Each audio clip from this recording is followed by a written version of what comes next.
Platform जेके study. तो यहाँ पे इस वीडियो में हम बात करेंगे JKP border battalion crash course के जनरल नॉलेज के सेक्शन के। तो यहाँ से हमारी जनरल नॉलेज की सेक्शन स्टार्ट होती है।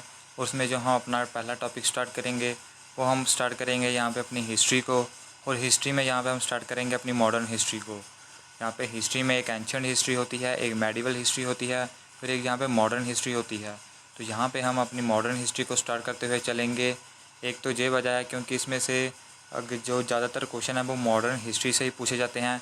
जो आपकी मूवमेंट्स रहती हैं उनसे यहाँ पे ज़्यादातर क्वेश्चन पूछे जाते हैं। तो इसलिए यहाँ पे हम सबसे पहले मॉडर्न हिस्ट्री को करते हुए चलेंगे। उसके बाद हम यहाँ पे मेडिवल हिस्ट्री को करेंगे और उसके बाद हम यहाँ पे एंशिएंट हिस्ट्री को करेंगे। तो इसी के सीक्वेंस को फॉलो करते हुए हम चलेंगे।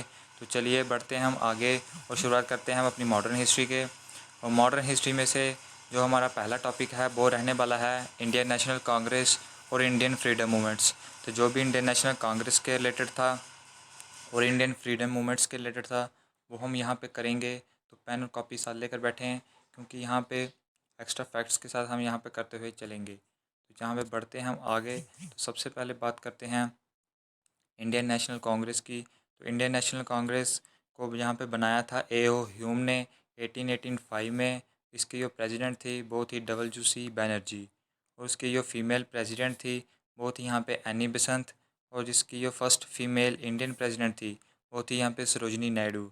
और ये यहाँ पे जब इंडियन नेशनल कांग्रेस बनी तब यहाँ पे गवर्नर जनरल कौन थे, जो ब्रिटिशर्स के थे, वो थे यहाँ पे डफरिन। तो ये यहाँ पे सारे फैक्ट्स हैं रिलेटेड इंडियन नेशनल कांग्रेस के। तो ये फैक्ट्स आपको यहाँ पे याद रखने हैं। हम उतने ही फैक्ट्स कवर करते हुए चलेंगे जितना आपके एग्ज़ाम पैटर्न में रहने वाले हैं। हालांकि इसके अलग यहाँ पे और एक्स्ट्रा फैक्ट्स भी होते हैं, लेकिन हम इतने ही करेंगे। जैसे यहाँ पे इनकी जो फर्स्ट मीटिंग थी वो यहाँ पे 1886 में हुई थी, और यहाँ पे इंडियन नेशनल कांग्रेस वो किससे मिलकर बनी थी। तो ये यहाँ पे बहुत लंबा चला जाता है। हम यहाँ पे इतना ही करेंगे जितना यहाँ पे एग्ज़ाम्स तक यहाँ पे अब लेवल है। तो बढ़ते हैं हम आगे। तो आगे बात करते हैं इंडियन फ्रीडम मूवमेंट्स की। तो इंडियन फ्रीडम मूवमेंट्स में सबसे पहले हमारा आता है पार्टीशन ऑफ बंगाल। तो पार्टीशन ऑफ बंगाल यहाँ पे 1905 में हुआ था, और इसको करवाया था लॉर्ड कर्जन ने। यानी उस टाइम जो गवर्नर जनरल था वो था लॉर्ड कर्जन। तो उसके टाइम उसने ये करवाया था। उसने क्या किया था, पार्टीशन ऑफ बंगाल कर दिया था। यानी जो बंगाल था उसको यहाँ पे डिवाइड कर दिया था ईस्ट बंगाल में और असम में। और इसका यहाँ पे स्ट्रांगली प्रोटेस्ट किया गया था इंडियंस द्वारा। तो इसके यहाँ पे और बात करें तो 1905 में ही यहाँ पे रविंद्रनाथ टैगोर ने एक सॉन्ग कंपोज किया था जिसका नाम था मारो सोनार बांग्लो, मारो सोनार बांग्लो। तो ये यहाँ पे जो सॉन्ग था बाद में चलकर 1971 में बांग्लादेश का जो है वो बन जाता है नेशनल सॉन्ग। उसके बाद यहाँ पे हम बात करेंगे नेक्स्ट की। तो नेक्स्ट हमारा आता है स्वदेशी एंड बायकॉट मूवमेंट्स।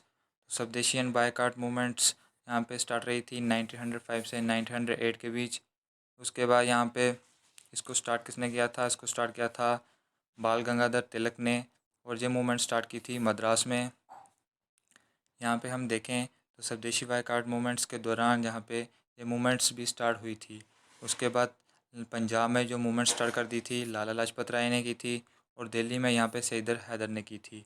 यानी कि स्वदेशी बायकॉट मूवमेंट्स में ये था कि ब्रिटिशर्स के जो भी सामान था, जो भी गुड्स थे, उनका यहाँ पे स्ट्रांगली प्रोटेस्ट करना है, और जो भी इंडियंस के गुड्स थे उसको यहाँ पे अपनाना है। तो स्वदेशी अपनाओ और विदेशी बिगाओ, यही नारा था उस मौके। तो उस यहाँ पे इसी को देखते हुए मद्रास में यहाँ पे मूवमेंट्स इन्होंने स्टार्ट कर दी थी, और पंजाब में और दिल्ली में यहाँ पे मूवमेंट स्टार्ट हो गई थी।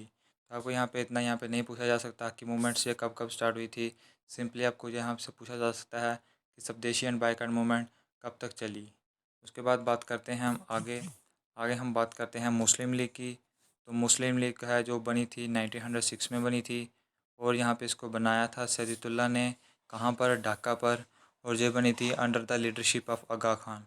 तो आगा खान की लीडरशिप में यहाँ पे ये जो है मुस्लिम लीग जो है वो बनी थी। उसके बाद हम बात करते हैं नेक्स्ट हमारी आती है सूरत स्प्लिट। तो सूरत स्प्लिट क्या कहता है, तो यहाँ पे जो इंडियन नेशनल कांग्रेस बनी थी 1885 में, वो यहाँ पे 1907 तक पहुँच कर यहाँ पे दो ग्रुप्स में यहाँ पे बन जाती है। एक ग्रुप बनता है इनका एक्सट्रीम का और एक बनता है इनका मॉडरेट्स का। तो ये यहाँ पे इतना इम्पोर्टेंट यहाँ पे रहने वाला नहीं है। फिर भी यहाँ पे आपको याद रखना है कि जो सूरत स्प्लिट था, सूरत स्प्लिट इसलिए कहते हैं क्योंकि यहाँ पे सूरत में ये स्प्लिट हुए थे और 1907 में ये स्प्लिट हुए थे। तो ये यहाँ पे दो ग्रुप्स में बन गए थे, एक्सट्रीम और मॉडरेट्स में। हालांकि इसके और एक्सट्रीम फैक्ट्स देखा जाए तो इसमें ये आते हैं कि एक्सट्रीम में कौन कौन से लीडर थे और मॉडरेट्स में कौन कौन से लीडर थे, वो हम यहाँ पे नहीं करने वाले। तो बढ़ते हैं हम नेक्स्ट टॉपिक की तरफ। नेक्स्ट हमारी जो मूवमेंट्स आती है वो आती है मोरली मिंटो रिफॉर्म्स, जहाँ से गवर्नमेंट ऑफ इंडिया एक्ट 1909 भी कहते हैं। तो ये यहाँ पे फर्स्ट टाइम था। यहाँ पे सबसे टाइम इलेक्ट्रोड हेल्ड कराए गए, यानी इलेक्शंस हेल्ड कराए गए। उसमें यहाँ पे इक्वली यहाँ पे इलेक्ट्रोड्स दिए गए मुस्लिम्स को, यानी जितनी भी सीट्स होती थी प्रोविंशनल लेजिस्लेचर की, वो यहाँ पे सेपरेट सीट्स दिए गई मुस्लिम्स को। तो ये यहाँ पे पूरा रहा। आधी यहाँ पे प्रिंसली स्टेट्स हुई और आधी यहाँ पे दूसरी प्रोविंशनल स्टेट्स यहाँ पे बनी।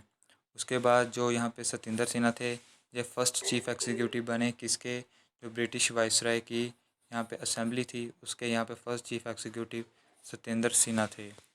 उसके बाद हम बात करते हैं तो ये यहाँ पे एक एक्स्ट्रा फैक्ट्स आता है कि जो बंगाल 1905 में उसका पार्टीशन हुआ था तो उसको रीयूनाइट कर दिया गया 1911 में।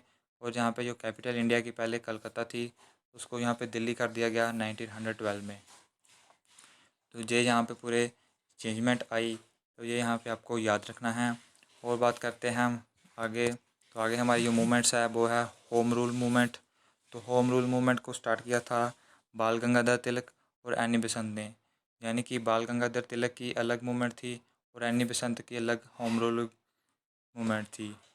और अगर हम बात करें तो ये यहाँ पे जो मूवमेंट्स थी ये 1916 में स्टार्ट हुई थी और इसको स्टार्ट किया था पूना में। और जहाँ पे इसके रिलेटेड यहाँ पे जो बाल गंगाधर तिलक है उन्होंने यहाँ पे दो न्यूज़पेपर लॉन्च किए थे, एक मराठा और एक केसरी। तो यहाँ पे मराठा एंड केसरी यहाँ पे बहुत बार पूछा जाता है कि ये न्यूज़पेपर यहाँ पे किसने लॉन्च किए। तो ये मोस्ट इम्पॉर्टेंट फैक्ट यहाँ पे रहने वाला है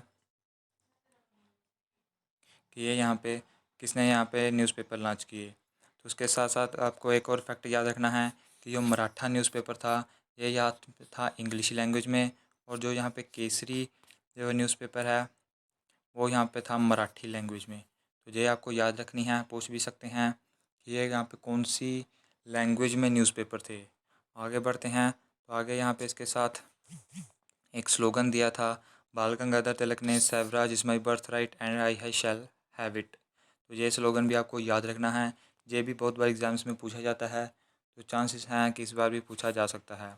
तो उसकी दूसरी तरफ बात करें जो एनी बेसंत की होम लीग मूवमेंट थी, तो उन्होंने स्टार्ट किया था न्यूज़पेपर जिसका नाम था कॉमनवेल्थ। कॉमनवेल्थ टर्म भी उन्होंने द्वारा ही यहाँ पे दी गई थी और न्यूज़पेपर भी उन्होंने ही लॉन्च किया था। तो बढ़ते हैं दोस्तों आगे। आगे यहाँ पे एक आती है हमारी गद्दार पार्टी। तो इसको यहाँ पे फाउंडेड किया था लाला हरदयाल, तारकनाथ और सोहन सिंह ने। तो ये भी यहाँ पे इम्पोर्टेंट फैक्ट है। उसके साथ साथ यहाँ पे इनका हेडक्वार्टर सैन फ्रांसिस्को था। और अगर इनका यहाँ पे नारा देखा जाए तो इनका नारा था अंग्रेजी राज का दुश्मन। तो उनका यहाँ पे जो नारा था वो था अंग्रेजी राज का दुश्मन। तो ये यहाँ पे आपको नोट डाउन करना है कि अंग्रेजी राज का दुश्मन इनका यहाँ पे जो था वो नारा था। हालांकि ये पूछ नहीं सकते, लेकिन फिर भी यहाँ पे आपके नॉलेज के लिए आपको पता होना चाहिए। उसके बाद हम बात करते हैं आगे। आगे यहाँ पे हम बात करते हैं जलियांवाला बाग मैसर की। तो ये यहाँ पे हुआ था 1909 में और इसको यहाँ पे किया था जनरल डायर ने। तो यहाँ पे तो सबसे पहले हम बात करें कि 1909 में यहाँ पे जो जलियांवाला बाग वो कहाँ पर है, तो वो है अमृतसर में। वहाँ पे लोग इकट्ठा हुए थे। क्यों इकट्ठा हुए थे कि उनके जो दो लीडर थे सैफुद्दीन किचलू और सत्यपाल, उनको अरेस्ट कर लिया था। तो उनके यहाँ पे विरोध में लोग यहाँ पे इकट्ठा हुए थे जलियांवाला बाग में। और यहाँ पे तभी जनरल डायर आता है और यहाँ पे उन सभी लोगों को मार देता है। तो ये यहाँ पे हत्याकांड हुआ था। तो इसी को देखते हुए यहाँ पे ब्रिटिशर्स ने एक अपनी हंटर कमीशन बनाई थी इस सम पूरे की यहाँ पे इंक्वायरी करने के लिए। और अगर हम और फैक्ट की बात करें तो यहाँ पे रविंद्रनाथ टैगोर को टाइटल मिला था नाइटहुड का। तो ये यहाँ पे आपको पूछ सकते हैं कि नाइटहुड का टाइटल किसको मिला था, तो वो रविंद्रनाथ टैगोर को मिला था। तो तब उन्होंने यहाँ पे ये ब्रिटिशर्स द्वारा दिया गया था उन्हें, तो उन्होंने ये यहाँ पे टाइटल को वापस कर दिया था। उसके बाद और बात करें तो यहाँ पे जनरल डायर को यहाँ पे 1940 में यहाँ पे मारा था। किसने? उधम सिंह ने यहाँ पे इनको मारकर यहाँ पे हत्याकांड का यहाँ पे रिवेंज लिया था। तो ये भी यहाँ पे आपको याद रखना है इसके रिलेटेड, क्योंकि ये बहुत बार यहाँ पे पूछा जाता है। और यहाँ पे अगर हम बात करते हैं नेक्स्ट मूवमेंट की, तो नेक्स्ट मूवमेंट जो हमारी आती है वो आती है Gandhi ji return. Next topic या नेक्स्ट फैक्ट भी आप इसे कह सकते हैं। तो ये मोस्ट इंपॉर्टेंट फैक्ट है, क्योंकि यहाँ पे इसमें बहुत सारे क्वेश्चंस देखने को मिलते हैं। तो पहला फैक्ट ये है कि गांधी यहाँ पे भारत वापस कब लौटे, तो वो लौटे थे 9 जनवरी 1915 को। उसके बाद ये यहाँ पे आता है कि उन्होंने यहाँ पे चंपारण सत्याग्रह कब स्टार्ट किया, तो 1917 में चंपारण सत्याग्रह स्टार्ट किया। उसके बाद अहमदाबाद मिल स्ट्राइक स्टार्ट की 1918 में। उसके बाद सत्याग्रह खेदा सत्याग्रह स्टार्ट किया 1918 में। तो ये यहाँ पे इम्पोर्टेंट फैक्ट बन जाता है। उसके बाद यहाँ पे एक और इम्पोर्टेंट फैक्ट आता है कि क्वेश्चन यहाँ पे आता है कि फ़र्स्ट टाइम यहाँ पे गांधी जी ने hunger strike as a weapon वो यहाँ पे कब यूज़ किया, तो वो यहाँ पे यूज़ किया उन्होंने अहमदाबाद मिल स्ट्राइक में। तो अहमदाबाद मिल स्ट्राइक में उन्होंने सबसे पहले hunger strike as a weapon जो था वो यूज़ किया था। उसके बाद बढ़ते हैं हम अपनी खिलाफत मूवमेंट की तरफ। खिलाफत मूवमेंट थी, ये स्टार्ट की थी अली ब्रदर्स ने। अली ब्रदर्स कौन थे? एक था शौकत अली और एक था मोहम्मद अली। तो इन्होंने यहाँ पे स्टार्ट की थी अपनी खिलाफत मूवमेंट।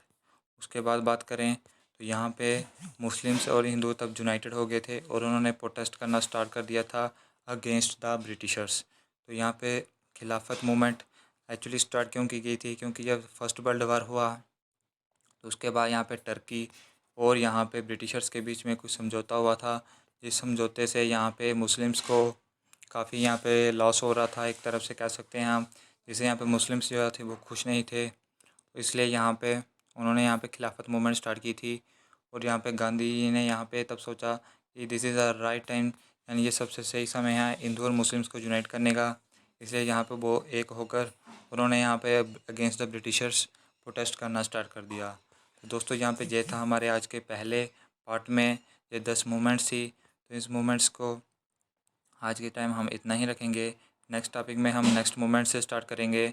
और यहाँ पे बहुत ये इंपॉर्टेंट फैक्ट्स हैं, जो जो फैक्ट्स आपको बता रहे हैं इस फैक्ट से यहाँ पे क्वेश्चन आपको ज़रूर पूछा जा सकता है। आपको सभी फैक्ट्स जो एक्स्ट्रा फैक्ट्स भी बताए जाते हैं उसको भी नोट डाउन करना है और आपको यहाँ पे याद रखना है। मिलेंगे आपको नेक्स्ट पार्ट में।